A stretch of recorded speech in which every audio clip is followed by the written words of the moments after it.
بسم اللہ الرحمن الرحیم۔ قابل احترام ناظرین، سامعین اور پیارے دوستو، السلام علیکم۔ مزاج کے حوالے سے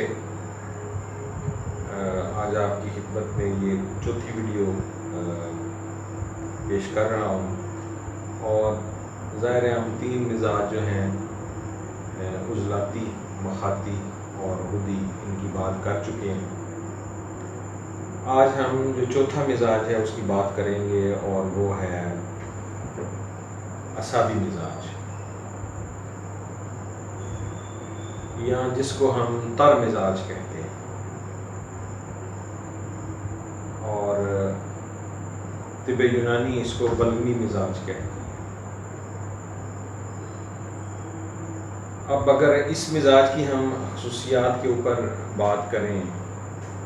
اور اس کی خصوصیات اگر ہم دیکھیں تو ایٹم کے اندر جو سب ایٹامک لیول پہ ایک ذرہ ہے جس کو نیوٹران کہا جاتا ہے، وہ اعصابی خصوصیات کا حامل ذرہ ہے۔ اور ارکان نے اربع میں سے جو پانی کا رکن ہے وہ اعصاب کی یا بلغم کی نمائندگی اور پیدائش کا باعث بنتا ہے، اور اس کا مزاج جو ہے وہ تر ہے، اور خلط اس کی جو ہے وہ بلغم کہلاتی ہے۔ اور عام طور پر جو مفرد اعضاء میں اعصابی ٹیشوز ہیں، یہ نروس ٹیشوز ہیں جن کا مرکز دماغ ہے، وہ اس کے ذمہ دار ہیں اس خلط کے پیدا کرنے کے۔ اور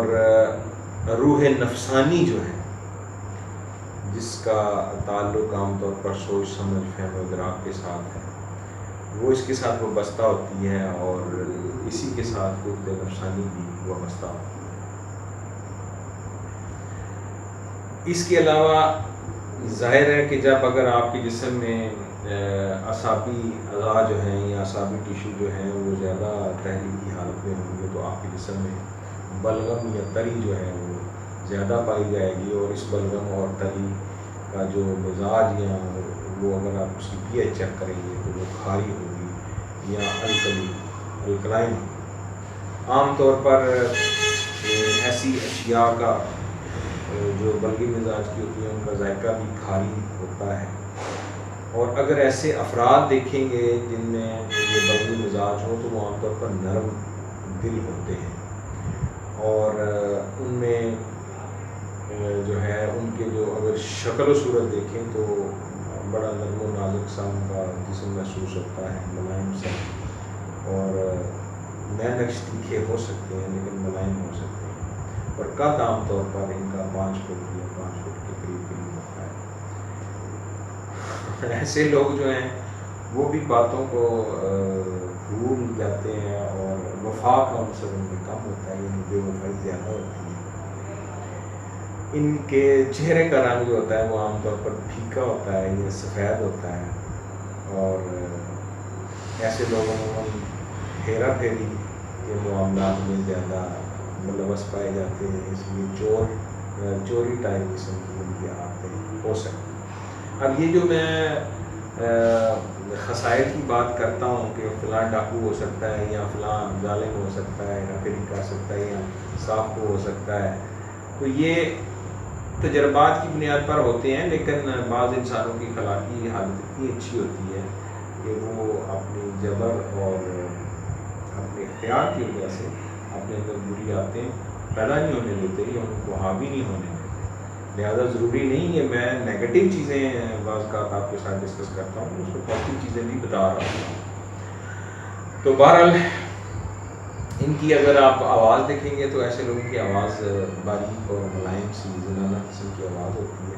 اور یہ عموماً خاموش کم گو قسم کے لوگ ہوتے ہیں۔ اگر زہروں کی بات کریں تو اس میں جو آتشک کا جو زہر ہے وہ آتشکی زہر ان میں ہوتا ہے، جس کو سفلس بھی کہہ سکتے ہیں۔ اور نوسوڈس کی اگر بات کریں تو سفلینیم جو ہومیوپیتھی کا نوسوڈ ہے وہ ان میں حاوی ہوتا ہے، اور ہائیڈروجن گیس جسم کے اندر زیادہ شکل میں ہوتی ہے۔ ظاہر زیادہ تر چیزیں مائع شکل میں، آپ کو مادے کی صورت ہے وہ مائع شکل میں ملے گی، اور ایسے نفس عام طور پر نفس مطمئنہ، روحانی طور پر نفس مطمئنہ کی کیٹیگری میں آتے ہیں، اور عموماً ایسے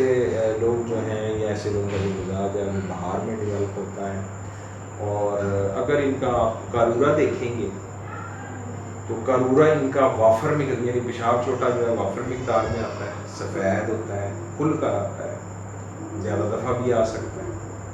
اور اسی طرح ان کا جو بہانہ ہے وہ بھی سفیدی مائل ہو سکتا ہے. تو یہ تو اوور آل میں نے آپ کو ایک ڈرگ پکچر یا علامات پیش کی ہیں کہ جو بلغمی مزاج کے لوگ ہیں ان میں یہ علامات زیادہ پائی جا سکتی ہیں. اب اگر آپ ان کی جو بیماریاں ہیں عام طور پر جو جن بیماریوں کا یہ شکار ہو سکتے ہیں جو بلغمی مزاج کے لوگ ہیں ان میں زیادہ تر جو ہے وہ اگر سر درد کی بات کریں, خاص طور پر جب تر اور گرم تحریک ہوتی ہے جس کو اعصابی بدھی یا اعصابی تشریح کہتے ہیں جو کیمیائی تحریک ہوتی ہے, تو اس میں بلغم کی وجہ سے سر درد بھی ہو سکتا ہے, نیند عموماً زیادہ ہوتی ہے اور انسان خاموش رہنا پسند کرتا ہے, خاموش جنون جس کو کہتے ہیں. اس کے علاوہ اس میں یرکان ابیض یا جس کو سفید یرکان کہتے ہیں اس کی شکایت ہو سکتی ہے, اور اس میں بہنے والا نزلہ جو ہے ہوتا ہے اور کھانسی بھی آتی ہے تو اس میں رقیق یا پتلی بلغم بھی ساتھ آتی ہے. عام طور پر جگر جو ہوتا ہے وہ ضعف کا شکار ہوتا ہے اور جسم میں بھس بھی ہو سکتا ہے اور اسہال کی کیفیت بھی ہو سکتی ہے اور جریان کی شکایت بھی ہو سکتی ہے, یعنی پیشاب کے ساتھ نمی کا اخراج بھی ہو سکتا ہے, اور اس کے علاوہ مزی کی کثرت بھی ہوتی ہے. اس میں مردانہ خصوصیت کے حوالے سے اگر دیکھیں تو انتشار کی کمی بھی ہو سکتی ہے اور قضیب جو ہے وہ ڈھیلا ہو سکتا ہے, اس میں سختی یا تناؤ کم ہوتا ہے. اس کے علاوہ اس میں آتشکی زہر ہونے کی وجہ سے آتشکی زخم بھی بن سکتے ہیں, اور اگر اوور آل جسمانی کیفیت دیکھیں تو بعض کا جسم جو ہے وہ پھولا ہوا اور بلغم سے پر بھی نظر آتا ہے اور پلپلا سا نظر آتا ہے, اور اس میں چیچک اور خسرہ بھی ہو سکتا ہے, اور خواتین میں عام طور پر لیکوریا یا سیلانے رحم جو ہے اس کی پرابلم بھی ہو سکتی ہے. اور عام طور پر جو بدن ہے وہ بدن کی حرکات سست ہوتی ہیں, عموماً ایسے مریض جو ہیں وہ آرام پسند زیادہ ہوتے ہیں اور لیٹے رہنا چاہتے ہیں. اس کے علاوہ اگر آپ اس کی اعصابی مخاطی ہے جس کو اعصابی عضلاتی تحریک کہتے ہیں جو کہ اس تحریک کی مشینی تحریک ہے, اس میں اگر دیکھیں تو مرگی اور بے ہوشی بھی ہو سکتی ہے, منہ سے جھاگ بھی آ سکتی ہے. اس میں پاگل پن جس طرح کے حلقاؤں کا پاگل پن یا ہلکے کتے کا کاٹنے کا پاگل پن ہے وہ بھی ہو سکتا ہے. اس میں نزلہ زکام نہایت پتلا آتا ہے, اور قلب جو ہے وہ تسکین کا شکار ہو سکتا ہے, قلب کی حرکات کم ہو سکتی ہیں, بلڈ پریشر کم ہو سکتا ہے. اس کے علاوہ اس میں نسیان یا بھول جانے کی بیماری بھی آ سکتی ہے, اور منہ سے اکثر جو رال بہنے کی کیفیت ہے وہ بھی اس میں ہو سکتی ہے. عام طور پہ اس میں بلغمی دمام بھی آ سکتا ہے, اور کیا اسہال وغیرہ بھی ساتھ ہو سکتے ہیں. اور خالص قسم کی جو شوگر ہے یا ڈائبٹیز ہے وہ عموماً اسی مزاج میں ہوتی ہے. ویسے تو وہ چاروں مزاجوں میں سے کسی میں بھی شوگر کا اخراج بھی ہو سکتا ہے, اور وہ شوگر کا پیشاب میں یا خون میں لیول بڑھ بھی سکتا ہے, لیکن اس کی وجوہات مختلف ہوں گی. لیکن جو اصل میں ایسا شوگر ہے وہ اعصابی شوگر ہی گنی جاتی ہے جو کہ کم ہوتی ہے. کثرت بول ہوتی ہے, پیشاب زیادہ آتا ہے, اور چونکہ قوت جاذبہ کی اس میں کمی ہوتی ہے, نہ مردی اور سستی اس میں عام طور پر ہوتی ہے. اور یہ اوور آل اس کی مزاج کی علامات ہیں جو اعصابی تحریک کی علامات ہیں. اگر آپ دیکھیں تو غذائیں جو خاص طور پر جو تار گرم قسم کی غذائیں ہیں یہ جب آپ کھاتے ہیں تو یہ جسم میں بلغم پیدا کرتی ہیں اور خون میں روکتی ہیں, اور سفراوی جو امراض ہوتے ہیں یا اس سے پہلے جو ریاحی امراض ہوتے ہیں وہ ان سے عموماً ختم ہو جاتے ہیں. اگر دیکھیں تو یہ مکھن اور بادام یا حریرہ بادام یا خمیرہ بادام یا حلوہ بادام, خمیرہ گاؤزبان, سادہ, رس, کیک, بند, ڈبل روٹی, دلیا, میٹھا, مربع گاجر, سوجی کا حلوہ، دودھ والی سوئیاں، برفی، مطلب یہ رس ملائی، ٹافیاں، اور یہ میٹھی سونف اور دودھ جلیبی، یا مغزیات کا حریرہ، یا بنفشہ، یا شربت بنفشہ، شربت بزوری معدل جو ہے،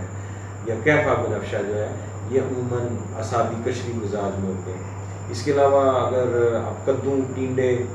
حلوہ کدو، گھیا توری، شلگم سفید، چقندر، چٹنی، انجیر، یا ارک گاؤ زبان، یہ بھی اعصابی گدی مزاج کی چیزیں ہیں۔ اور پھلوں میں اگر آپ دیکھیں گے تو امرود ہے، گرما ہے، سردا ہے، خربوزہ ہے، گلقند ہے، انجیر ہے، انار کا جوس ہے، کیلے کا ملک شیک ہے،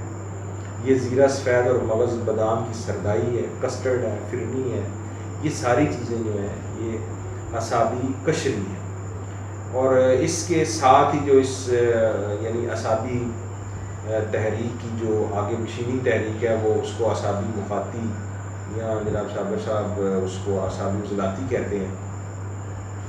تو عام طور پر یہ جو تحریک جب شروع ہوتی ہے تو جسم کے اندر سودا جو ہے وہ پیدا ہونے لگتا ہے، اور صفراوی امراض جو ہیں وہ ختم ہونا شروع ہو جاتے ہیں، خاص طور پر جو اعصابی مخاطی اگر اشیاء استعمال کی جائیں گی۔ کیونکہ صابر صاحب نے جو اعصابی عضلاتی اشیاء بتائی ہیں اور جو حکیم شاکر صاحب نے اعصابی مخاطی اشیاء بتائی ہیں، ان میں تھوڑا سا بات ان کے اوپر فرق ہے، لہٰذا میں اعصابی مخاطی چونکہ اس کا لفظ کا زیادہ قائل ہوں، تو میں یہ بات آپ کو اعصابی مخاطی وضعوں کے بارے میں بتا رہا ہوں۔ اور اس میں تقریباً قریب وہی چیزیں شامل ہیں۔ اس میں آپ باند، مکھن، دہی کی میٹھی لسی، فرنی، سادے چاول، دودھ، کھیر، گجریلا، اور کہوہ بہی دانہ، شربت سندل یا شربت بزوری بارد، شربت گون، فلودہ، الائچی والا دودھ، یا دال ماش، مولی، پیٹھا، کھیرا، ککڑی، انڈوں کی سفیدی، کھچڑی، چٹنی، دھنیا، سبز کہوہ اور اچار مسوڑا وغیرہ اس میں شامل ہیں۔ ظاہر ہے کہ اب یہ جو اشیاء ہیں یہ آپ کے پاس اویلیبل ہوتی ہیں اور بوقت ضرورت آپ ان کو استعمال کر سکتے ہیں۔ تو یار دوستوں سے درخواست ہے کہ ان چیزوں سے واقفیت حاصل کریں، ان کو پڑھیں، خاص طور پر جو طبی حضرات ہیں جن کا کسی بھی طب کے شعبے سے تعلق ہے، خواہ وہ ایلوپیتھک ہے، خواہ وہ ہومیوپیتھک ہے، خواہ وہ یونانی یا دیسی دواؤں کا کام کرتے ہیں، یہ بڑا مفید طریقہ علاج ہے۔ اور یقین مانیں کہ پرہیز اور صحیح غذا یہ بنیادی شرط ہے علاج کے لیے۔ اب اگر آپ اس کے اوپر حاوی ہو جائیں گے تو انشاءاللہ آپ کی جو زندگی کا معیار ہے وہ بہتر ہوگا، اور آپ بہت ساری تکالیف سے بچ جائیں گے، اور اگر چھوٹی موٹی تکالیف پیدا ہو بھی جائیں گی تو آپ ان کا علاج خود کر سکیں گے۔ اللہ تعالیٰ سب کو اپنی ایمان میں رکھے، اور میرے لیے بھی دعائے خیر کریں۔ اللہ تعالیٰ جو ہے ہم سب کا حامی و ناصر ہو۔ آپ کو بہت شکریہ۔